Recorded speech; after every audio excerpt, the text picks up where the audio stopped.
नमस्कार, यो हो टेलिभिजनको विशेष सन्दर्भमा स्वागत छ। म शारदा थापा।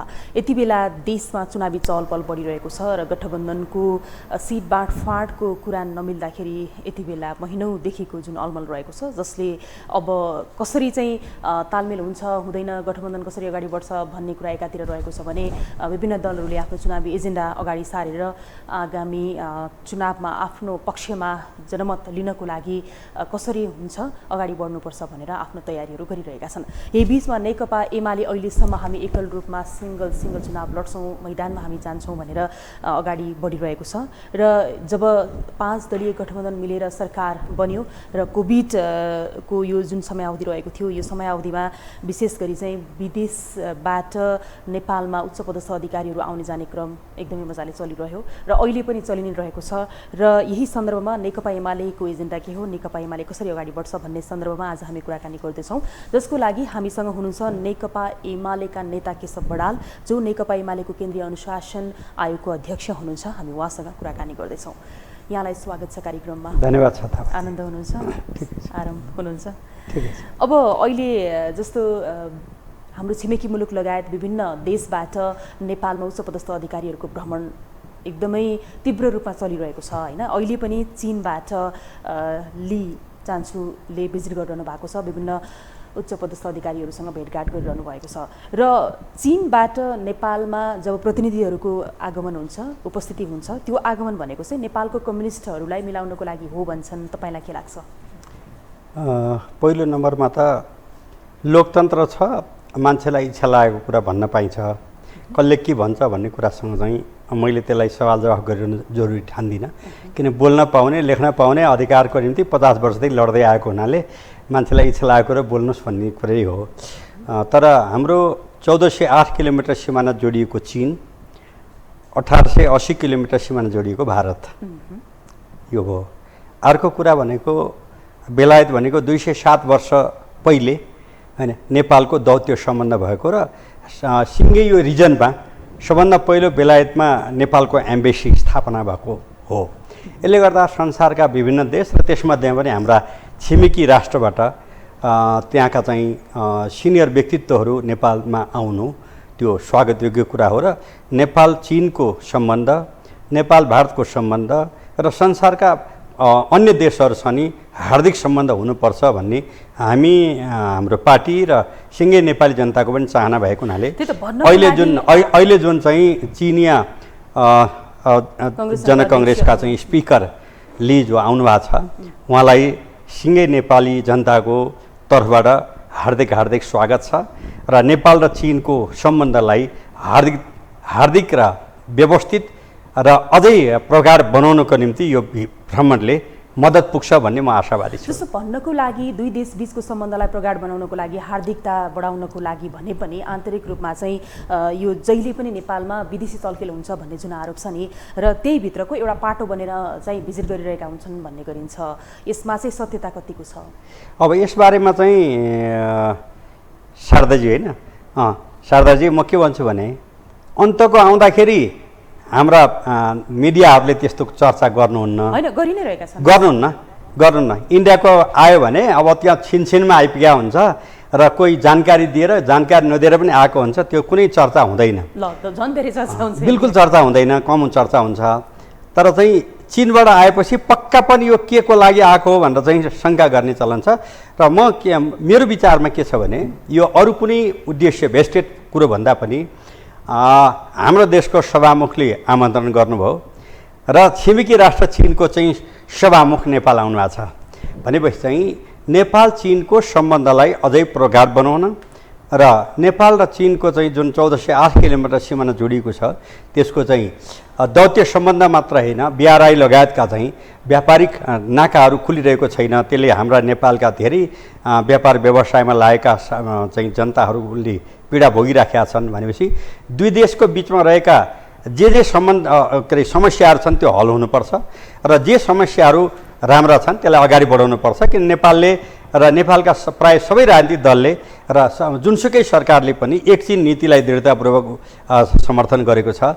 त्यसले गर्दा चीनको असल मित्र भएको हुनाले चीनले पनि यसलाई गहनता साथ लिनु पर्दछ भन्ने कुरो म तपाईँको मिडिया मार्फत भन्न चाहन्छु।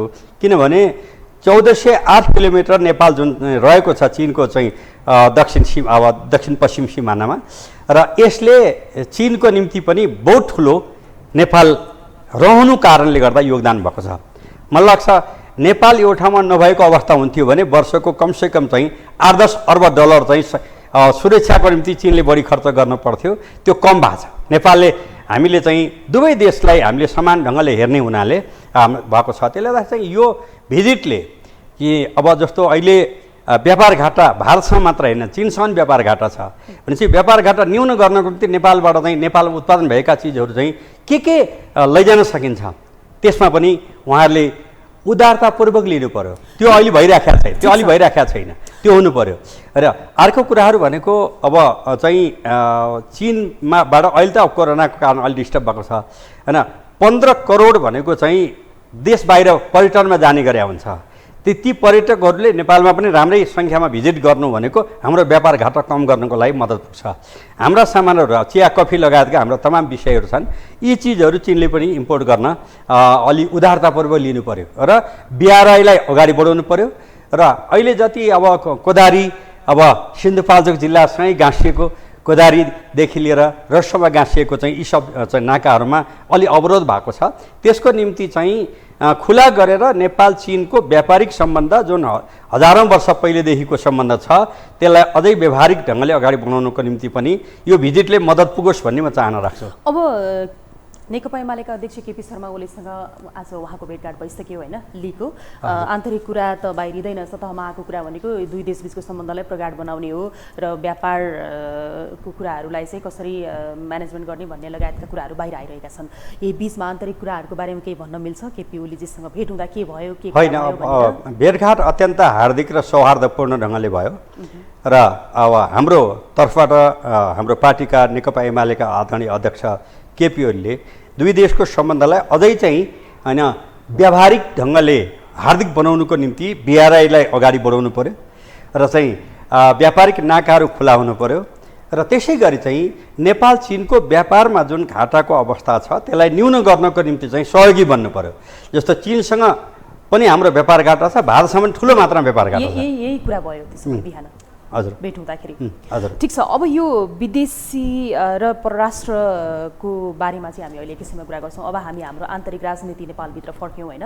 मङ्सिर 4 गते चुनाव आइसकेको छ, प्रतिनिधि सभा र प्रदेश सभा दुईवटै 2 महिना मात्र बाँकी छ। अब यो चुनावमा नि नेकपा एमाले कस्तो खालको एजेन्डा लिएर आगामी चुनावको लागि जनमत लिनको लागि जनता समक्ष जाँदैछ र जनताले त नेकपा एमालेलाई कसरी पत्याउँछ यो पटक? अब यो विषयमा अब निर्वाचनको निम्ति हाम्रो आधारभूत विषय भने त 10औं राष्ट्रिय महाधिवेशन र प्रथम विधान महाधिवेशन जहाँ चाहिँ 6700 प्रतिनिधिहरू उपस्थित हुनुहुन्थ्यो। त्यसले पास गरेको कुरा के भन्दाखेरि अब हामीले लोकतन्त्र प्राप्तिको निम्ति लोकतान्त्रिक गणतन्त्र स्थापना गर्ने कुरोको निम्ति हजार बलिदान सहित हामीले त्यो प्राप्त गरेका छौँ। अब नेपालको मूल एजेन्डा भनेको समृद्ध नेपाल सुखी नेपाली हो। समृद्ध नेपाल सुखी नेपाली निर्माणको निम्ति चाहिँ हाम्रा राष्ट्रिय र परराष्ट्र नीति त्यसमा केन्द्रित हुनुपर्दछ र नेपालको जुन आर्थिक सामाजिक सांस्कृतिक रूपले जुन विविधता छ त्यसको समृद्धिको निम्ति चाहिँ हामीले छरिएको पुँजी श्रम सिप क्षमता र अनुभवलाई अधिकतम सदुपयोग अगाडि बढ्ने कुराको निम्ति सिङ्गे राष्ट्र तयार हुनुपर्छ र त्यसको निम्ति हाम्रो विश्वमा हाम्रो कुनै पनि देश हाम्रो शत्रु छैन। विवादहरू छन्, विवाद चाहिँ वार्ताद्वारा हल गर्नुपर्छ, तर समृद्ध नेपाल सुखी नेपाल निर्माण गर्नको निम्ति चाहिँ अन्तर्राष्ट्रिय जगतबाट पनि हार्तापूर्वक सहयोग होस् भन्ने हामी चाहना राख्छौँ। र राष्ट्रिय रूपमा भनिदियो भने सबै राजनीतिक दल, एमाले मात्रै म भन्दिनँ, सबै राजनीतिक दल, सबै सामाजिक संस्थाहरू, यहाँहरू मिडियाकर्मीहरूको पनि अबको हाम्रो मूल एजेन्डा भनेको समृद्ध नेपाल सुखी नेपाली अभियान र समाजवादतर्फको यात्रामा वर्तमान संविधानको प्रस्तावनाले समाजवाद उन्मुख अर्थव्यवस्था बनाएको छ, सामाजिक न्याय सहितको विकासलाई अगाडि बढाउने कुरामा चाहिँ केन्द्रित भएर हामी लाग्नुपर्छ र अबको यो चुनावमा मुख्य कुरा नै मूल आधारभूत रूपमा यसैको पेरिफेरीमा हामी अगाडि बढ्छौँ र अब केही दिनमा मात्रै हामी चाहिँ घोषणापत्र पनि तयार हुन्छ र त्यसको निम्ति चाहिँ कुन स्लोगन क्वाइन गर्ने भन्ने विषयमा छलफल भइराखेको छ र त्यो आइहाल्छ। सुन्दा अत्यन्तै राम्रो लाग्ने सुखी नेपाली समृद्ध नेपाल भन्ने जुन चाहिँ यहाँहरूको सरकार सत्तामा रहँदाखेरि पनि यो एकदमै चर्चा भएको शब्द हो यो र सुन्दाखेरि सबैलाई पनि राम्रो लाग्छ। तर आम नागरिकहरूले 5 वर्षको लागि जुन म्यान्डेट दिएर पठाएका थिए नेकपा एमालेलाई, नेकपा एमाले त यो 20 मा जनताको जनअपेक्षा पुरा गर्न नसकेर संसद नै दुई पटक विघटन गरेको कुरा जनताले बिर्सँदैनन् होला नि। पहिलो नम्बरमा त शारदाजी विघटन मात्रै नभन्नुहोस्, निर्वाचनको तिथि तोकेको भन्नुहोस्, त्यो चाहिँ सुल्टो हुन्छ। किन विघटन मात्रै गरेको भए तपाईँले भनेको कुरो हो, तर बस्नुहोस् न।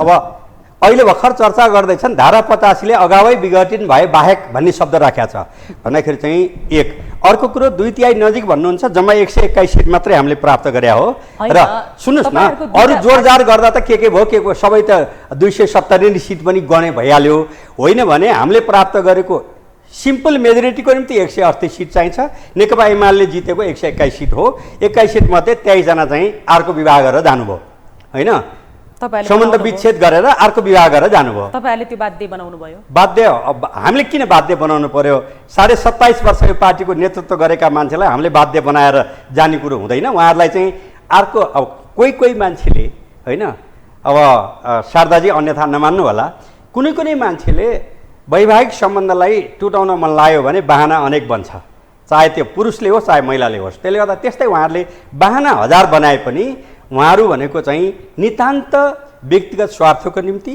र कहिले सुरु गर्नुभयो भनेपछि जुन दिन 2077 जेठ 31 गते लिम्पियाधुरा लुप्पीले कालापानी सम्बन्धको चुचे नक्सा पास भयो। त्यसपछि बसेको थाई समितिको बैठक, म त त्यहाँ बैठकमा बसिरहेको छु नि त होइन, त्यहाँ बैठकमा चाहिँ आजै दुई पार्टीको बिचमा एकता भएको छ। एकता केन्द्र बाहेक तल भएकै छैन। तल 3 वर्षदेखि पार्टी जाम भएर बसिया छ। त्यो बेलामा आजै अध्यक्षले चाहिँ प्रधानमन्त्री र अध्यक्ष पदबाट हट्नुपर्छ भनेर मेरा मित्र 3 वर्ष एउटै कमिटीमा बसेर काम गरेर प्रचण्डजीले भन्नुभयो, त्यसपछि माधवले भन्नुभयो, त्यसपछि जैनले भन्नुभयो, त्यसपछि अब के अरे बामदेव गौतमले भन्नुभयो, त्यसपछि नारायण काजीले भन्नुभयो र सुरुवात त्यहाँबाट भएको छ। त्यसले गर्दाखेरि चाहिँ असहिष्णुता कति हदको भन्ने कुरो चाहिँ हस्ताक्षरकर्ता 2टा अध्यक्ष छन् तर आजै हट भनेर चाहिँ भन्नुभएको छ भनेपछि चाहिँ यो त्यसरी भयो हो। तर त्यो भनेको चाहिँ विघटन होइन, निर्वाचनको तिथि तोकेको। अहिले नयाँ आउँथ्यो, नयाँ चाहिँ जोस जाँगरका साथ आइसक्थ्यो, उतिखेर त्यो रोक्ने कामहरू भयो। आखिरमा चुनाव त हुँदो रहेछ, चुनावलाई प्रतिगमन भन्नुभयो, मङ्सिर 4लाई पनि उहाँहरूले प्रतिगमन भन्नुहुन्छ कि भन्ने शङ्का पो लागिरहेछ त यहाँ। तपाईले कति सजिलै हरेक चुनावलाई प्रतिगमन भन्ने हो भने चाहिँ त्यो कस्तो लोकतन्त्र खोज्या? तपाईले याद छ नि त हाम्रै यही एउटा प्रश्न नि, चुनाव जति बेला पनि गर्न पाइन्छ त? एसिया भित्रको इजरायल हैन 1 वर्षमा 4 चोटि चुनाव हो। जापानमा दोस्रो विश्वयुद्धपछि चाहिँ हैन 65 पटक चुनाव भएको छ। तपाई त अनुशासन आयोगको अध्यक्ष पनि हुनुहुन्छ, अनुशासनै मिचेर जति बेला पनि आफ्नो मनले जे पनि गर्न पाइन्छ भन्ने हुँदैन होला नि? त्यो नभएको कारणले गर्दाखेरि त आज 5 दलीय गठबन्धन बन्यो नि। अब के छ भने मेरा मित्र सुन्नुहोस् न, 39 वर्ष एउटै कमिटीमा बसेको माधवजी, जेएनजी, बामदेवजीले तपाईँले भनेकै कुरो भन्नु होला। अनि त्यसपछि चाहिँ 3 वर्ष एउटै कमिटी बस्दा प्रचण्ड मेरा मित्रले नै भन्नु होला। तर अनुशासन मिट्ने तपाईँ भन्नुहोस् न, चुचे नक्सा पास गरे बापत आजै त्यो पदबाट हट्नुपर्छ भनेर चाहिँ बुरुबुरु उफ्रिने होइन, उहाँहरूको चाहिँ एकदम सिस्टमबाट आएको, एकदम नियमसम्मत भएको। तर चाहिँ वर्तमान संविधानको निर्माता मध्ये म हो र संविधानले सार्वभौमसत्ता सम्पन्न जनतालाई भनेको छ। जनताको बिचमा जाने कुरोलाई तपाईँले अन्यथा ढङ्गले विश्लेषण गर्नुहुन्छ भने यो लोकतन्त्रलाई गहिराइमा पुग्नु पर्यो भने मेरो निवेदन गराइदिन्छ तपाईँलाई पनि। त्यही त जनताको बिचमा जाने समय त आयो नि त। मङ्सिर 4लाई त कसैले पनि विरोध गरेन, कसैले पनि केही कुरा गरेन होइन। बरु अझ चुनाव हुँदैन कि भन्ने कुरामा चाहिँ मानिसहरू अझ अलमलिरहेका थिए होइन। अहिले चुनावदेखि सातो जानेहरू, चुनावलाई प्रतिगमन भन्नेहरू अहिले पनि रोक्न पाए हुन्थ्यो भने न्वारदेखि बल ल्याइरहेछ। यो त तपाईहरुले न्वारदेखि बल ल्याइरहेछ। हुँदा कस्तो ल्यायो भनेपछि अहिले भर्खर यही 1 हप्ता भयो विधेयक कस्तो ल्यायो भनेपछि चाहिँ दुईटै तहको यो पनि कायम राख्ने, अर्को पनि आइसक्नुपर्छ भन्ने पनि ल्याउनु भयो भनेपछि उहाँहरूको यो उहाँहरूले जतिसुकै अपराधपूर्ण क्रियाकलाप गर्दा पनि लोकतन्त्र हुने अनि आधारभूत संविधान के अरे सार्वभौमसत्ता सम्पन्न जनतामा जाने कुरो चाहिँ प्रतिगमन हुने भन्ने जुन विश्लेषण छ त्यसलाई त्यागौँ। मेरो निवेदन गराए यति नै हो। होइन, मैले भन्न खोजेको के हो भने जनतामा जाने त समय आउँछ नि होइन, नियमभित्रै रहेर जनतामा जाने होला नि होइन। अहिले त आयो। त्यसमा त्यो संविधानमा धारा 50 मा अगावै विघटन भए बाहेक भन्ने शब्द किन राख्या? जस्तो स्थानीय तहलाई यति धेरै संविधानविदहरूले यति धेरै न्यायाधीशहरूले वकिलहरूले बहस गर्नुभयो नि। ती संविधानविद हुन्, म संविधान निर्माता हुँ, त्यसमा अन्तर हुन्छ। त्यसको चाहिँ अक्षरको चाहिँ किन त्यो राखिया थियो भन्ने कुरोको अनुभव गरेको मान्छे मध्येमा पर्छ। संविधानविद भने त हेर्नुहोस् है, संविधानविदप्रति म आदर गर्छु, तर के हुन्छ भने संविधान र ऐन कानुनको व्याख्या भनेको जहिलेसुकै दुई थरीको हुन्छ।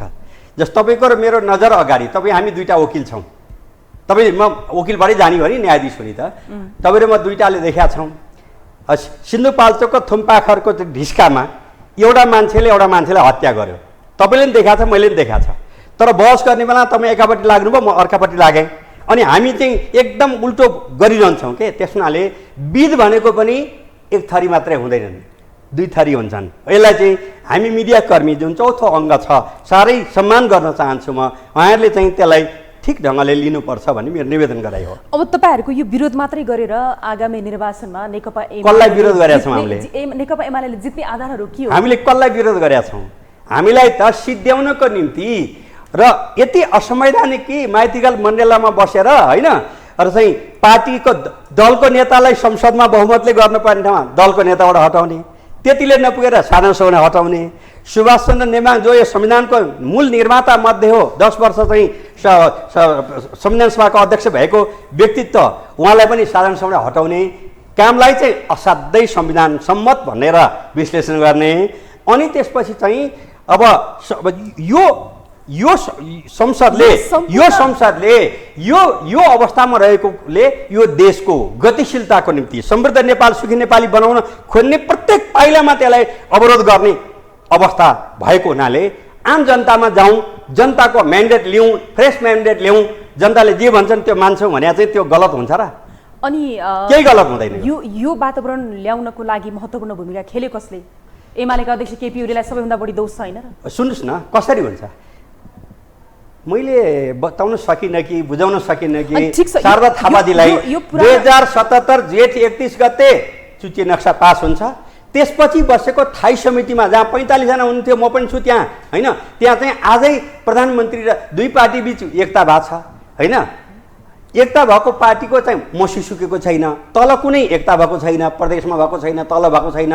त्यस्तो अवस्थामा आजै तपाईँ हट्नुहोस् भनेर भनेको कुरोलाई चाहिँ जायज ठहराउनको निम्ति चाहिँ जुन घुमाउरो तरिकाले कुरा नउठाइदिनको निम्ति शारदा बहिनीलाई मेरो विशेष निवेदन पनि छ। अब यो हिजोको कुरा सबै कुरा जगजाहेर नै छ, हामीले यो एकदमै बहस विश्लेषण जति गरे पनि इतिहासमा सबै कुरा लेखिएको छ हो। र यो हिसाबले मैले अहिले फेरि पनि यहाँलाई यो प्रश्न दोहोऱ्याएँ, दुई पटक संविधान विघटन गरेको नेकपा एमालेको सरकार अहिले प्रतिपक्षमा रहेको छ। नेकपा एमाले मात्रै होइन, सँगै अर्को पार्टी पनि त्यो छुटेर गयो हो त्यति बेला।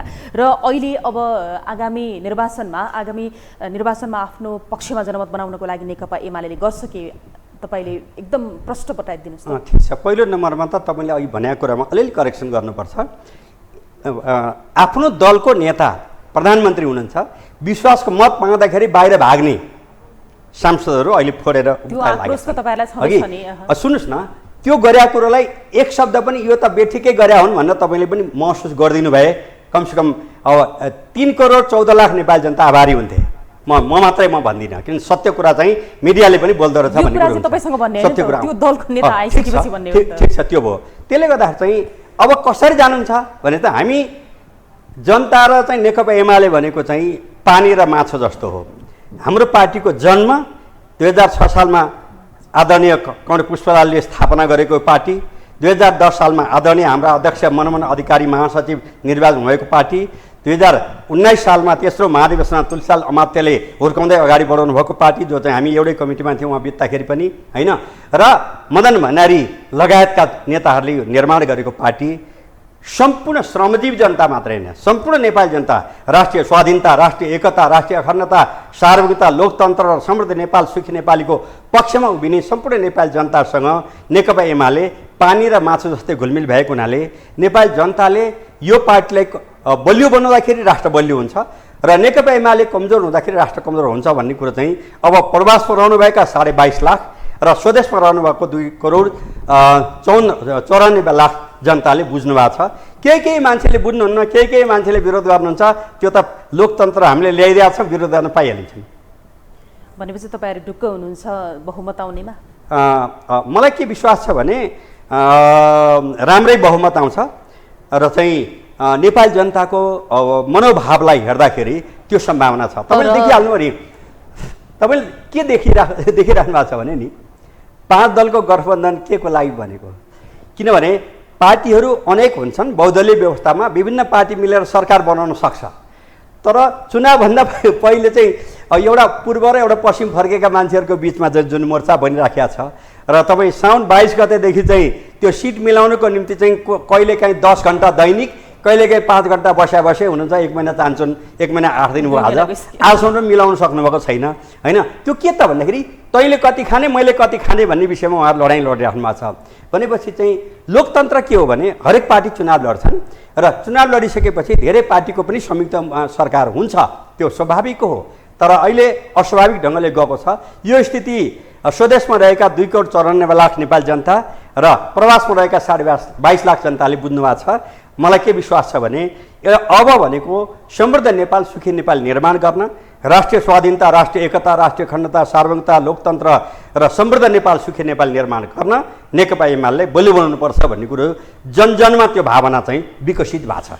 नेकपा एमालेकै सन्दर्भमा कुरा गर्दाखेरि जस्तो नेकपा एमालेको अघिल्लो स्थानीय तहको निर्वाचनको परिणाम हेर्दाखेरि र विभिन्न कुराहरूले यो प्रक्षेपण आकलन पनि गरिएको छ। नेकपा एमालेको त यसपटक त 8 सिट कि 9 सिट भन्दा आउँदैन भनेर विश्लेषण गर्नेहरूलाई के भन्नुहुन्छ तपाईँ?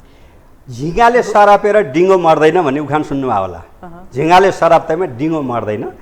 त्यसले गर्दाखेरि चाहिँ एमालेको कति आउँछ भन्ने कुरो त तपाईँलाई एउटा क्ल्यू तपाईँलाई पनि थाहा छ कि छैन भनौँ कि यो स्थानीय तहको निर्वाचनमा मेरा मित्र 48 सालदेखि हामी संसदमा सँगै हो र मेरा मित्र शेरबहादुर देउवा 3 वर्ष एउटै कमिटीमा बसेका चाहिँ मेरा मित्र अर्का प्रचण्डजी र 39 वर्ष एउटै कमिटीमा बसेका माधवजी, 3 जना बालुवाटारमा बसेर होइन स्थानीय तहमा जहाँ एमाले जित्छ कि भन्ने लाग्छ त्यो ठाउँमा चाहिँ जसलाई भोट ओइराउँदाखेरि चाहिँ एमाले हार्छ त्यसो गर्ने भनेर बालुवाटारमा बसेर चाहिँ सिरियसली सल्लाह गर्नुभएको कुरो जानकारीमा तपाईँको काममा नि आएको होला, हामी कहाँ मात्रै आउने कुरो होइन।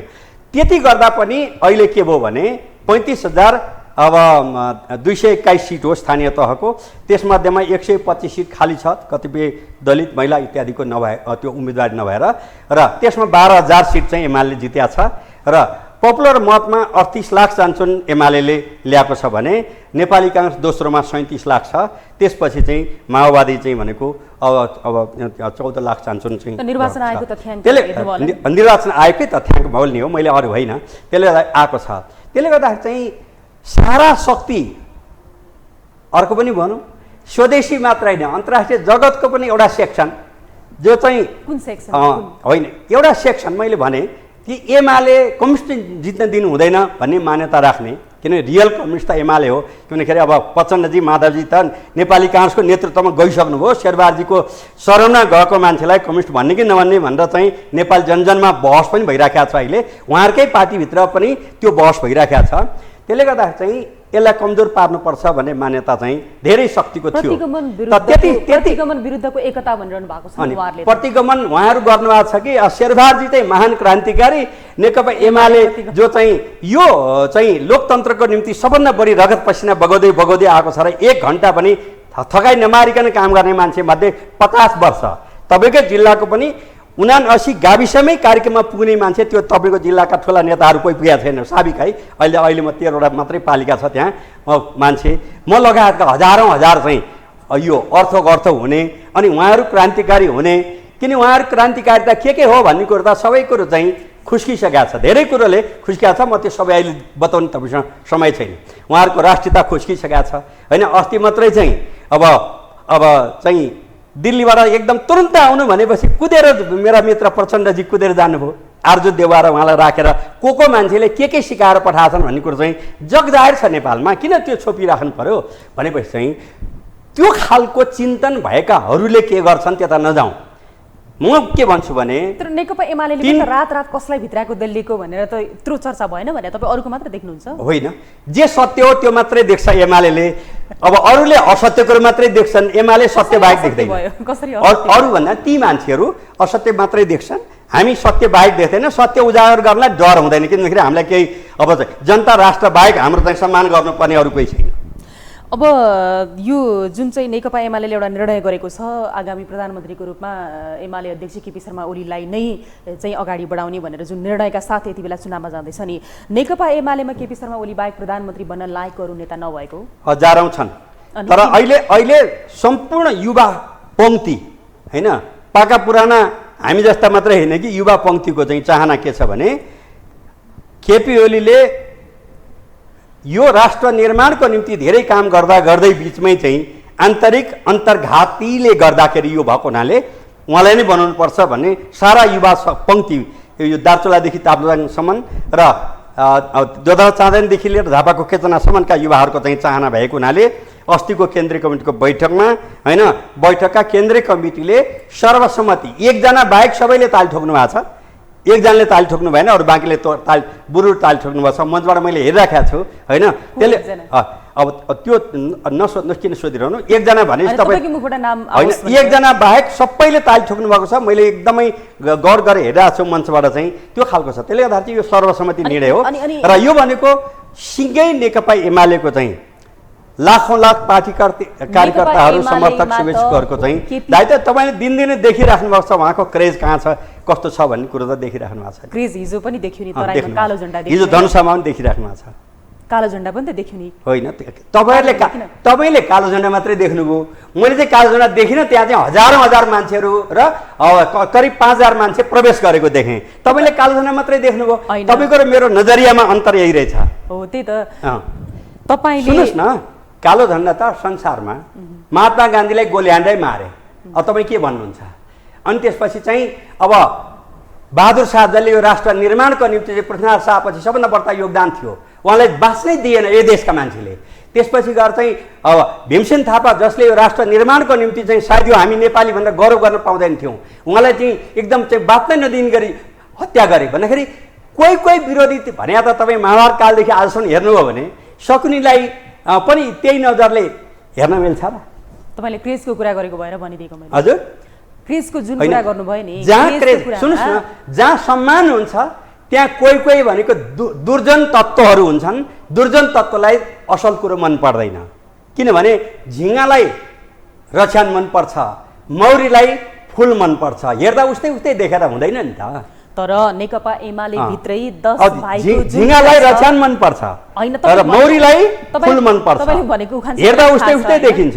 तपाईले भनेको उखान सबैलाई थाहा पनि छ हैन, तपाईले कुन सन्दर्भमा ल्याउने भने हैन, मैले खाली बिर्सिनु भयो कि भनेर सम्झाएको मात्रै। अलिअलि बिर्सिनु भएछ, किन तपाईले कालो झण्डा चाहिँ देख्नुभयो, त्यो हजारौं मान्छे एमालेमा प्रवेश गरेर चाहिँ यादै गर्नु भएन। ए बाबा, त्यो त छँदैछ, कालो झण्डा देखाए नि भने के पोजिटिभ चाहिँ छँदैछ अरे, कहीँ नेगेटिभ छ भनेपछि चाहिँ। अनि तपाईँले क्रेजको कुरा गरिसकेपछि त तपाईँको पार्टीभित्रै केपी ओलीको विरोध गरेर बस्नेहरू पनि त धेरै छन् नि, त्यो चाहिँ देख्नुहुन्न तपाईँले? जस्तो 10 भाइको कुरा गर्नुहुन्छ तपाईँको पार्टीभित्र, कसले भन्या 10 भाइ? 10 भाइ ती 10 भाइ मध्ये मन लाग्छ 9 जना भन्दा बढ्ताल त सबभन्दा उफ्री ताल ठोक्नु भएको छ अस्तिको त्यो निर्णयमा, उफ्री मैले हेरिराखेको छु। त्यसनाले म त्यहाँ भाग लिने मान्छे हेर्नुहोस्, तपाईँ भाग लिया होइन, त्यसले गर्दा सत्य कुरा मबारै लिन तपाईँलाई सजिलो हुन्छ होइन। अब तपाईँले जति भक्ति भजन गाए पनि जे गरे पनि भक्ति भजन यो शब्द प्लिज शारदाजी यो फिर्ता लिनुहोस् त। यो शब्द मलाई होइन, उमेरको हिसाबले तपाईँ मेरो नातिनीको उमेरको हुनुहुन्छ, मेरो नातिनी अब नाति कान्छो हो, ऊ पनि स्नातक 2 वर्ष पहिले गरिसकेका छ होइन। त्यसले गर्दा तपाईँले यस्तो शब्दहरू कृपया मसँग अलि नगरिदिन राम्रो हुन्छ, मैले निवेदन गरेँ तपाईँलाई। मैले यहीँनिर मैले नातिनीकै उमेरको तपाईँलाई देखेर भने है, फेरि अर्थले होइन। ठिक छ, मैले यहाँनिर अब के प्रश्न गरेँ भन्दाखेरि जस्तो केपी शर्मा ओलीकै कुरा गर्नु पर्दाखेरि उहाँले हामी बहुमत ल्याउँछौँ भनेर यति बेला हिँडिरहनु भएको छ हो, तर नेकपा एमाले भित्रैको कुरा गर्दाखेरि चाहिँ एकदमै धेरै असन्तुष्टि अनि त्यसै गरी द्वन्द्व एकदम धेरै छ, गुटुपुगुट नेकपा एमाले भित्र छ। यो चुनावमा कसरी जाने होला भनेर फेरि त्यो पार्टी भित्रैको विरोधको कारणले गर्दाखेरि पनि नेकपा एमाले अगाडि बढ्न सक्छ कि सक्दैन भन्ने कुरा पनि प्रसङ्गहरू बाहिर आइरहेको छ। होइन, प्रसङ्ग आएको तपाईँले आज कान्तिपुर पढ्नु भएछ होइन? होइन, मैले कान्तिपुर त आज अब पढ्नु भएछ, अब गएर पढ्छु। आएको के भने अहिले यो देशका ती 5 दलीय गठबन्धनभित्र पनि आपसमा काटामारी छ र थुप्रै मान्छे त्यहाँबाट फुत्किँदै छन्। अनि एकछिन प्लिज, तपाईँले मलाई सोधेपछि मैले बताउन पाउनुपर्छ नेपाल जनताको बिचमा है होइन।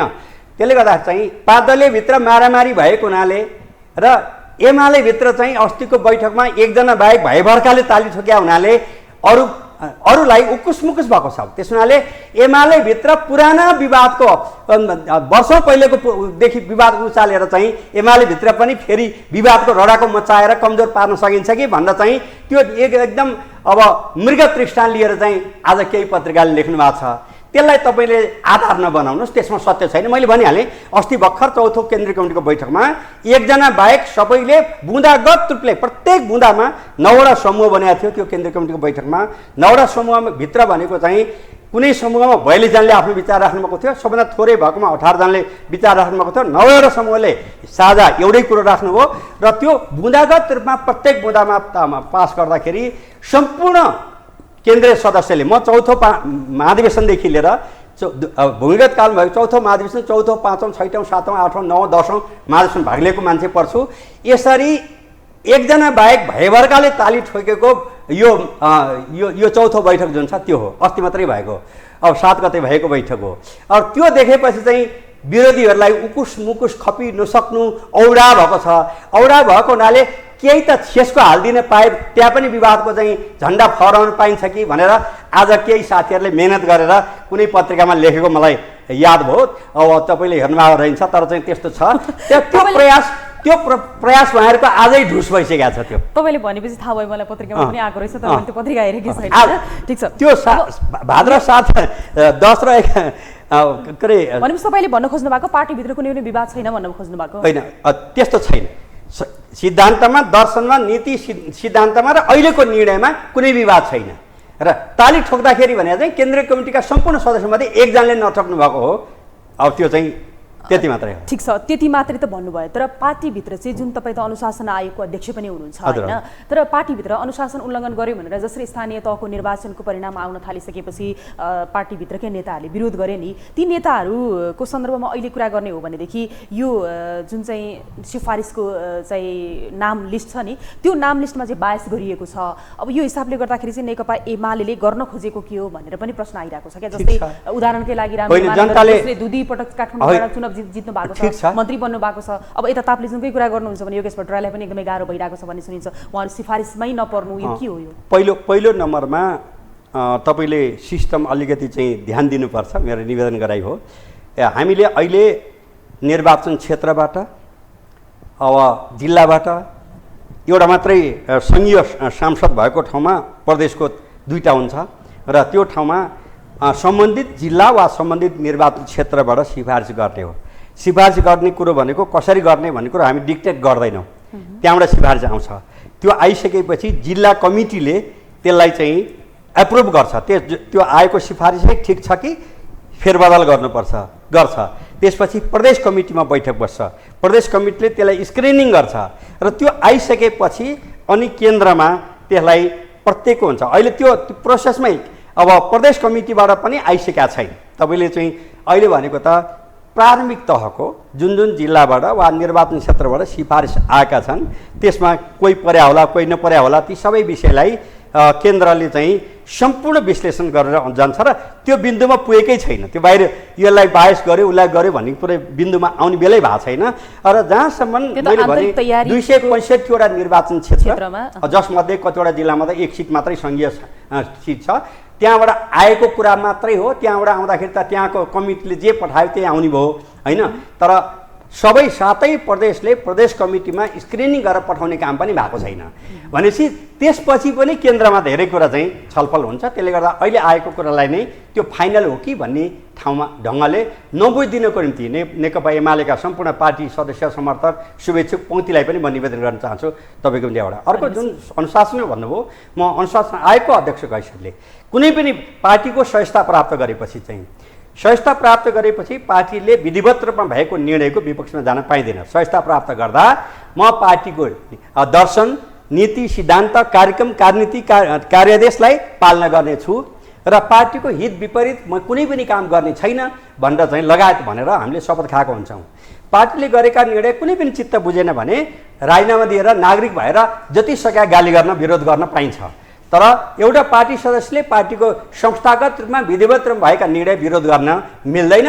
यो हाम्रो मात्र होइन, संसारभरिका सबै खालका पार्टी। तर लोकतन्त्र केको लागि त पार्टीभित्र आफूलाई चित्त नबुझेको कुरा भन्न पाइन्छ। लोकतन्त्र भनेकै त्यही, लोकतन्त्र भनेको अराजकता होइन। नागरिक भएर बस्ने हो र? सुन्नुस् न, लोकतन्त्र एउटा सुन्नुस् न, मैले भनेको म एउटा प्रश्न गरेँ, एउटा पार्टीमा एउटा मान्छे शारदाजी तपाईलाई मैले लोकतन्त्र मैले बताउनु पर्ने भयो कि म त्यसैगरी 50 वर्ष लगातार लागेको मान्छे पर्छ। तपाईँ त अब अहिले अब कति वर्ष लागिसक्नु भयो नि, तपाईँ त कति 50 वर्ष हो सम्पूर्ण रूपले सबै यो देशमा मैले सोधेको सामान्य नागरिक राष्ट्रपति भएपछि मेरो काम सकिन्छ भनेर म घर छोडेर हिँडेको 50 वर्ष भयो। ठिक छ, मैले सोधेको यहाँलाई प्रश्न के हो भनेदेखि एउटा पार्टीभित्र विभिन्न खालको चाहिँ विभिन्न तरिकाबाट चाहिँ मान्छेहरूको विचार व्यक्त गर्न त पाइन्छ होला त्यहाँ, अनि आफूलाई चित्त नबुझेको कुरा मलाई चित्त बुझेन यस्तो हो यस्तो भन्न नपाइने त्यस्तो कसले भन्नु पाइँदैन भने तपाईँले अहिले भर्खर भन्नुभयो राजीनामा दिएर आम नागरिक भएर बस्न पाइन्छ भनेर भन्नुभयो हैन? सुन्नुस् न, मैले भनेको कुरालाई अहिले भर्खर यति डिस्टोर्ट गर्नुहुन्छ भने अरू फुर्सदमा कति गर्नु हुँदा होला मलाई चिन्ता।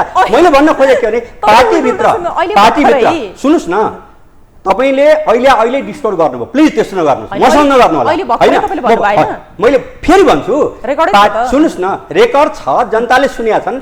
पार्टीभित्र आफ्नो कमिटीमा भलित्र जे मन लाग्यो त्यहाँ पार्टीभित्रको सिस्टमभित्र रहेर आलोचना गर्न पाइन्छ।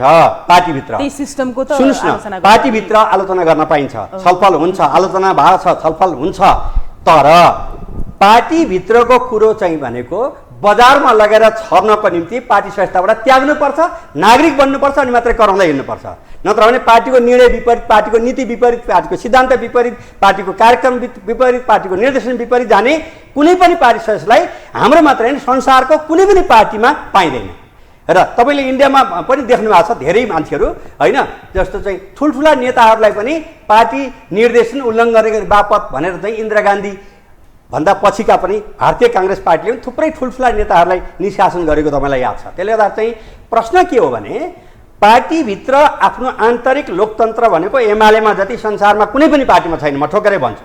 नेपालमा त छँदै छैन होइन, नेपालमा छैन।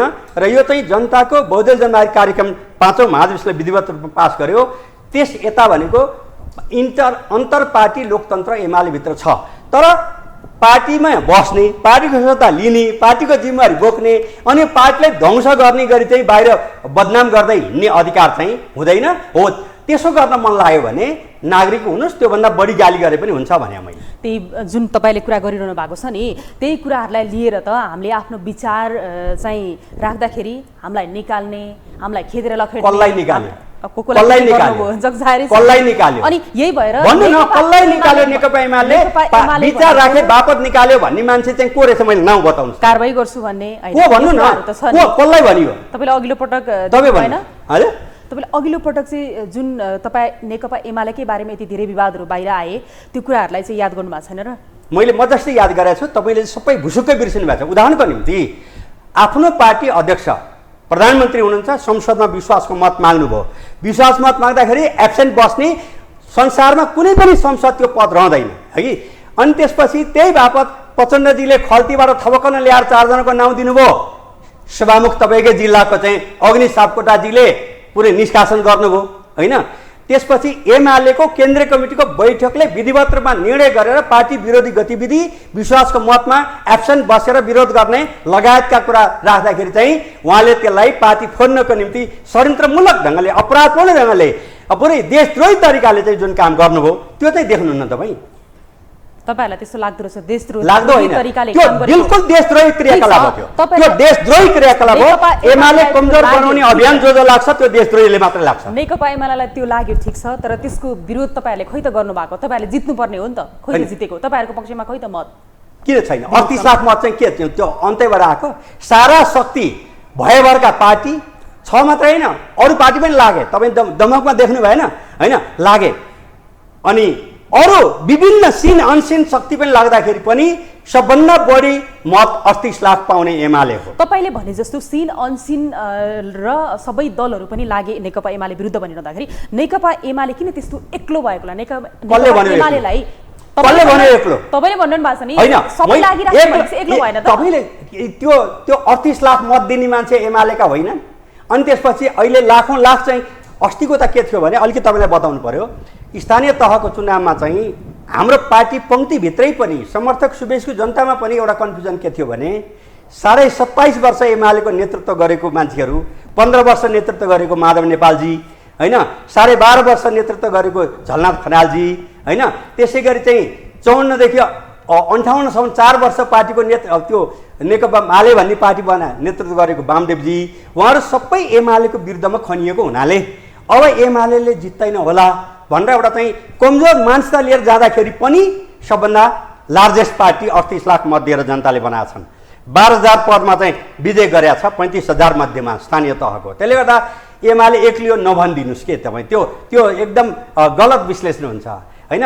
अब जहाँसम्म को मैले त अस्ति नै पनि भनेको छु, तपाईँलाई अहिले पनि भन्छु, र निर्वाचन आयोगमा अहिले 84वटा पार्टी छन् क्यारे होइन दर्ता भएको, अलि पहिले 116 पार्टी थिए। म भन्छु सबै पार्टीहरू एक भएर एमालेको विरोधमा संयुक्त भएर आउनुहोस् होइन, नेकपा एमाले एक्लै काफी छ, ढुक्क हुनुहोस्, तपाईँ चिन्तै मान्नु पर्दैन। तर नेकपा एमाले पनि अहिले गठबन्धनको तयारीमा छ भन्ने समाचार आइरहेको छ, यसमा सत्यता कति छ? ठिक छ, एमालेको निर्णय के हो भने जुन चुनाव क्षेत्रबाट हाम्रो यो चुनाव क्षेत्रमा चाहिँ फल्ना पार्टीलाई वा फल्नालाई अथवा फल्ना स्वतन्त्रलाई पनि टिकट दिनुपर्छ भनेर त्यो निर्वाचन क्षेत्रबाट अथवा चाहिँ प्रदेशको हो भने एउटा निर्वाचन भएको ठाउँमा 2टा हुन्छ, त्यो ठाउँमा गर्नुपर्छ भन्ने सिफारिस आयो भने त्यसलाई पार्टी केन्द्रले विचार गर्छ। तर केन्द्रबाटै नै चाहिँ यति भन्दा जुन साउन 22 गतेदेखि आजसम्म बहस गर्नुभएको छ त्यस्तो चाहिँ एमाले गर्दैन भने हो।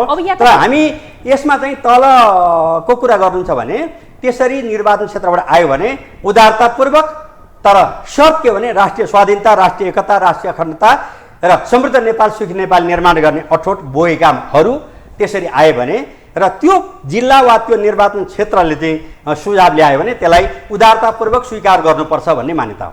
भनेपछि गठबन्धनको तयारी माथि टुप्पामा त्यस्तो केही पनि छैन, तलबाट आयो भने मात्रै हो। माथिबाट चाहिँ अब जस्तो अहिले मैले भने नि 1 महिना 8 दिनसम्म चाहिँ जुन चाहिँ एकदम रसाकसी बालुवाटारमा चाहिँ होइन रसाकसीमा लाग्नु भएको छ, त्यस्तो एमालेको त्यसो गर्ने हामीलाई फुर्सद छैन। तर नेकपा एमाले त नभएको पार्टी पनि लाइट बालेर खोजी अहिले अब कसरी चाहिँ गठबन्धन मिलाउने, कसरी चाहिँ अगाडि बढ्ने भनेर चाहिँ लाइट बालेर खोजिरहेछ भन्ने आरोप छ नि तपाईँहरूलाई? फेरि कोही पनि मिल्न आएन, नआइसकेपछि सानातिना पार्टी कसैले भन्नुभएको छ भने त्यो चरम अज्ञानताको चाहिँ पराकाष्ठा हो। यसलाई त्यति मात्रै भन्नु, त्यो लामो नभन्नु। तपाईँको सिटमै बसेर भन्नुभएको छ होइन होला कसै, मैले भने नि त लोकतन्त्र 50 वर्ष लडाइँ लडेर चाहिँ ल्याइदिया छ, बोल्न भन्न पाइन्छ। उहाँहरूलाई बोलेकोमा मेरो कुनै आपत्ति छैन, बोल्न पाउनुपर्छ। भनेपछि गठबन्धनको लागि पनि तयार छ एमाले? गाँठो बन्धन भनेर केन्द्रमा त्यस्तो केही पनि छैन। मैले कतिचोटि 5 चोटि भन्नुपर्छ भने म 5 चोटि भन्छु।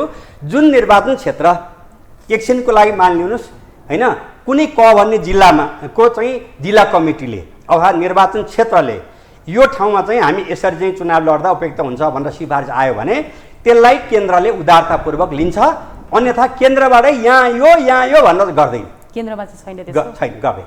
अब सबै वाम एकै ठाउँ हुने सम्भावना? को वाम? शेरबहादुरजी वामपन्थी नेता हो।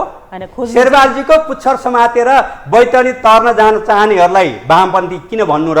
के चाहिँ भन्छु भने माओवादी केन्द्रमा रहनुभएका आदरणीय कमरेडहरू जो चाहिँ साँच्चैको देश र जनताको निम्ति लाग्नुभएको छ उहाँहरू आउनुहोस् एमालेमा।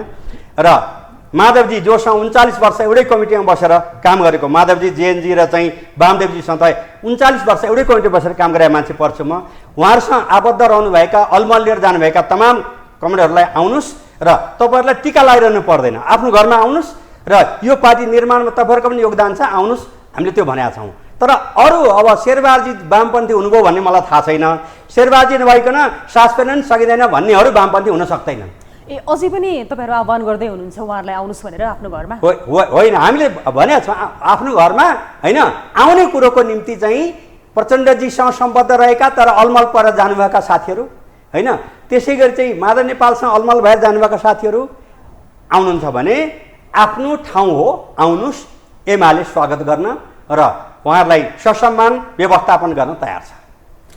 अहिलेको लागि तपाईँहरूले यसरी आउनुहोस् भनिरहँदाखेरि के उहाँहरू सकारात्मक हुनुहुन्छ? तपाईँहरूको कुरा भइरहेछ हो? यही तपाईँको यही ठाउँबाट मैले केही महिना पहिले भनेको थिएँ, अहिले थुप्रै आउनु भएको छ। तपाईँ अब कतिपय जिल्लामा त अब बाँकी छन् र भन्ने अवस्था पनि भएको छ।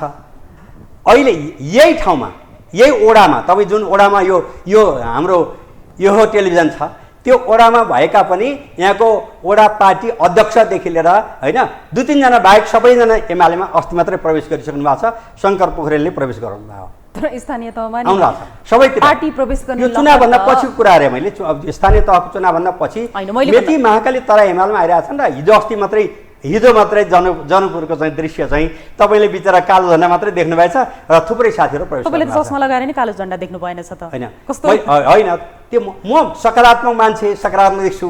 तपाईँ अब मैले अहिले भने नि त होइन हामी रिपोर्टर सबै देख्यौँ हामीले हेर्दा झिङ्गा जस्तो देखिए पनि होइन मौरी झिङ्गा जस्तो हुँदैन फरक त्यति हो होइन ठिक छ।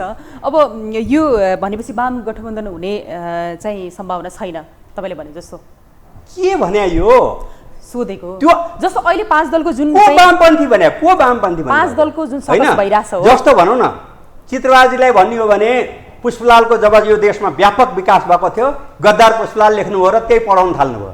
जतिखेर कम्युनिस्ट पार्टीको सरकार थियो शेरबाजीसँग गएर गुहार मागेर चाहिँ शेरबाजी तपाईँ भइदिनु पर्यो कम्युनिस्ट पार्टीको प्रधानमन्त्री हटाइदिनु पर्यो भन्नुहुन्छ। उहाँहरू वामपन्थी हुनसक्छ त्यस्तो गर्ने मान्छे वामपन्थी हुनसक्छ सक्दैन। त्यसले गर्दा वामपन्थी सच्चा वामपन्थी त आउने क्रम दिनदिनै जारी छ आइराखेका छन्। एमाले बाहेक अरू कोही छैन कम्युनिस्ट मैले त्यस्तो शब्द प्रयोग गर्न चाहन्न। थुप्रै साथीहरू हुनुहुन्छ कमरेडर हुनुहुन्छ जो चाहिँ प्रचण्डजीको लिगेसीले गर्दा त्यहाँ अझै पनि थुप्रै साथीहरू हुनुहुन्छ। माधवजी अब जेएनजीसँग सम्बद्ध रहनुभएका हुनुहुन्छ।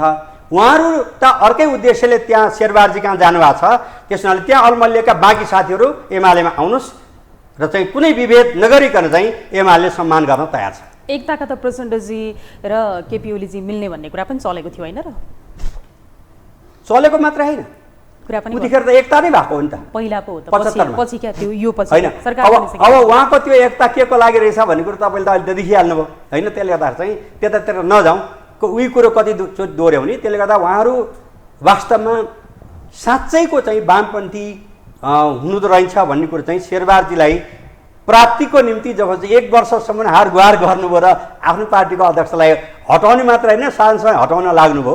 त्यसले गर्दा उहाँहरूको कुन नियतले त्यो कम्युनिस्ट आन्दोलनमा लाग्नु भएको छ भन्ने कुरो चाहिँ असाध्यै कन्फ्युजनमा उहाँहरू आफैलाई पार्नु भएको छ। धेरैले भन्छन् अबको प्रधानमन्त्री पुष्पकमल दाहाल प्रचण्ड नै हो भनेर तपाईँ के भन्नुहुन्छ? विगतमा पनि 2 चोटि भइसक्नु भएको हो नि त कुन ठुलो कुरो भयो र त्यो? अब मेरा मित्र शेरबारजी 5औं पटक हुनुभएको छ त्यो कुन ठुलो कुरो भयो र? भनेपछि ठुलो कुरा भएन अब प्रधानमन्त्री बन्नुभयो भने पनि कुनै ठुलो कुरो होइन। त्यसले गर्दा चाहिँ हाम्रो पार्टी राष्ट्रिय स्वाधीनता राष्ट्रिय एकता राष्ट्रिय अखण्डता सार्वभौमिकता लोकतन्त्र र समृद्ध नेपाल सुखी नेपाली सम्पूर्ण श्रमजीवी नेपालको हक अधिकार इज्जत स्वाभिमानको पक्षमा उभिनेहरू एमालेमा आबद्ध हुनुहोस् एमालेको नजिक हुनुहोस्। एमाले नै बन्न सक्नुहुन्न भने पनि एमालेको निकट भएर अगाडि बढ्नुहोस् भन्ने कुरो म तपाईँको मिडिया मार्फत आह्वान गर्न चाहन्छु। प्रवासमा रहनुभएका 22.5 लाख जुन दाजुभाइ दिदीबहिनीहरू हुनुहुन्छ उहाँहरूलाई पनि मेरो यही निवेदन छ। स्वदेशमा रहनुभएको 2.54 लाख दाजुभाइ दिदीबहिनीहरूलाई पनि मेरो यही निवेदन छ। अध्यक्ष केपी शर्मा ओलीलाई तपाईँ के सल्लाह दिनुहुन्छ? केपी ओली कमरेड चाहिँ राजनेता भएको हुनाले उहाँले अझै धेरै होराइजन फराकिलो बनाउनुपर्छ। अझै धेरै शक्तिलाई समेट्ने आधार निर्माण गर्नुपर्छ र अझै धेरै काम गर्नुपर्ने बाँकी भएको हुनाले होइन स्वास्थ्यलाई बढी ख्याल गर्नुपर्छ। असाध्यै दौडादौडी भएको छ असाध्यै दौडादौडी हरेक दिन 18 घण्टा खट्ने मान्छे म पनि आफूलाई खट्ने भन्थेँ होइन। म पनि देशको चाहिँ साबिक 3915 गाविसमध्ये 2740वटा गाउँ तहको कार्यक्रममै पुगेको मान्छे पर्छु। मेची महाकाली पदयात्रा गरेर पैदलै हिँडेर पनि गरे मान्छे पर्छु। तर उहाँ जति खट्न सकिन्छ भन्ने म कल्पना पनि गर्न सक्दिनँ। त्यसले गर्दा हेल्थलाई पनि ख्याल गर्नुहोस् किन बाँच्यो भने काम गर्ने हो। त्यसले गर्दा फराकिलो होराइजन बनाएर सबै यो राष्ट्रलाई समृद्ध बनाउनुपर्छ भन्ने भावना भएका सबैलाई समेटेर अगाडि बढ्नको निम्ति चाहिँ उदारतापूर्वक र दृढतापूर्वक अगाडि बढ्न सफलताको शुभकामना दिन्छु। अब कन्क्लुजनमा नेकपा एमाले एकल चुनाव लड्छ र नेकपा एमाले भित्र कुनै विवाद छैन तपाईँ प्रश्न भन्नुहुन्छ? छैन एमाले भित्र छैन। मैले भनिहालेँ नि त अस्ति भर्खर भएको मैले 4थो महाधिवेशनदेखि बुझेँ मैले कुनै केन्द्रीय कमिटी बैठक मैले छोडेको छैन। यसरी एकजना बाहेक भयभरकाले प्रत्येक बुँदामा ताली ठोकेको 4थो महाधिवेशनदेखि तेस्रो महाधिवेशन 19 सालमा म थिइनँ होइन। 4थोदेखिको कुनै बैठक मैले छोडेको छैन। तर चाहिँ त्यस्तो खालको हार्तापूर्वक एकताबद्ध भएर अगाडि बढेको छ। भनेपछि 10 भाइको कुरा पनि मिलेको छ तपाईँ भन्नुहुन्छ? हजुर, 10 भाइको कुरा पनि मिलेको छ। 10 भाइ भन्दा अलग गर्ने काम बिल्कुल गलत कुरो हो। नेकपा एमालेमा कुनै अर्को भाइ छैन, सम्पूर्ण कमरेडहरू चाहिँ नेकपा एमालेको हुनुहुन्छ र एमाले भित्रै हुनुहुन्छ। र अब कुनै साथीहरूलाई मनमा चित्त नबुझ्ला, अब तपाईँले अघि सोध्नु भएको थियो त्यो बाँकी नै रह्यो कि अब जस्तो टिकट भनेको चाहिँ सीमा हुन्छ 230वटा 330वटा प्रदेशको र 165वटा अब प्रत्यक्ष र 110वटा समानुपातिक, त्योभन्दा बाहेक त छैन। तर हाम्रो पार्टीमा यो देशको परिआउँदा प्रधानमन्त्री, मन्त्री चलाउन सक्ने, संसद चलाउन सक्ने, सभा चलाउन सक्ने मान्छे नै हजारौँको सङ्ख्यामा छ। त्यसले गर्दा सबै योग्य मान्छेले टिकट नपाउनु होला। त म यसमा के अनुरोध गर्न चाहन्छु भने टिकट चाहिँ को बारेमा मभन्दा 20 भोट बढी ल्याउँछ होला भन्ने कसैले लाग्यो भने अर्कोलाई प्रस्ताव गर्नुहोस्। अहिले यतिखेर राष्ट्र जोगाउनुको निम्ति चाहिँ बढीभन्दा बढी सिटमा एमाले जित्नुपर्छ। त्यसको निम्ति मैले पाइनँ भन्दा मन खुम्च्याउने, दिक्क हुने नगर्नुहोस्, किन सबैले टिकट पाउँदैनन्, हजारौँ छन्। कुनै मैले थाहा पाएको छु कुनै ठाउँमा त एक सिटमा 17 जनाको नाउँ पठाउनु भएको छ। 17 मध्ये एकजना मात्रै पाउनुहुन्छ, 16 जनाले मन नदुखाइदिनुहोस्। राष्ट्र बनाउनको लागि भन्नुभयो, नेकपा एमाले जित्यो भने त राष्ट्र सकिन्छ भन्छन्। फेरि ती कसले भन्छन् भने जो राष्ट्रलाई कसरी सिद्ध्याउने भनेर चाहिँ अठोट बोकेर भित्री षड्यन्त्र गर्नेहरूले चाहिँ त्यो भन्छन्। यहाँलाई समय र यो विचारको लागि धेरै धेरै धन्यवाद। शारदाजी बोलाउनु भयो, कुरा गर्नुभयो, मेरो शैली अनुसार खरो ढङ्गले पनि कुरा गरेको छु र बोलाउनु भएको र 3 करोडभन्दा बढी नेपाली जनताको बिचमा विचार राख्ने मौका दिनुभएकोमा हार्दिक धन्यवाद छ। र यो टेलिभिजन परिवारलाई हार्दिक अब भर्खरै आउँदै गरेको दशमी, दीपावली, छठ पर्व, तमल लोसार, ग्याल्बो लोसार, सोनाम लोसार, छठ पर्व समेत हार्दिक शुभकामना। त्योभन्दा अगाडि तपाईँ कतिपटक आइसक्नुहुन्छ? खोइ बोलाउनु भयो भने तपाईँ चुनावमा उठ्नुहुन्छ नि? शुभकामना दोहोऱ्याउँला नि, के भएर? चुनावमा त उठ्नुहुन्छ नि तपाईँ आफै पनि, होइन? हजुर, चुनावमा होइन, त्यो त व्यस्त त जिन्दगी नै व्यस्त हो। म पनि सक्दो व्यस्तै हुन्छु। उठ्ने तयारी, तर टिकट के हुन्छ भन्ने कुरा भयो। होइन, टिकटको बारेमा चाहिँ मैले अघि नै भनिसकेको छु। योभन्दा पहिलेको चुनावमा पनि यङ जेनेरेसनलाई दिनुपर्छ भनेर यङलाई उठाएर ठाउँ छोडेर म चाहिँ अब त्यो प्रत्यक्षबाट नउठेको मान्छे हो। अनि त्यसले गर्दाखेरि चाहिँ अहिले मैले चाहिँ जिताउनको निम्ति चाहिँ सक्दो कोसिस गर्ने हो देशव्यापी। यहाँलाई धन्यवाद। दर्शकवृन्द, हामी यति बेलासम्म यो टेलिभिजनको विशेष सन्दर्भमा कुराकानी गरिरहेका थियौँ र यति बेलासम्म हामी नेकपा एमालेका नेता केशव बडालसँग कुराकानी गरिरहेका थियौँ। यिनै कुराकानीसँगै आजको लागि विशेष सन्दर्भको समय सकियो। यो टेलिभिजन हेर्दै गर्नुहोला। शारदा थापा बिदा हुन्छु। नमस्कार।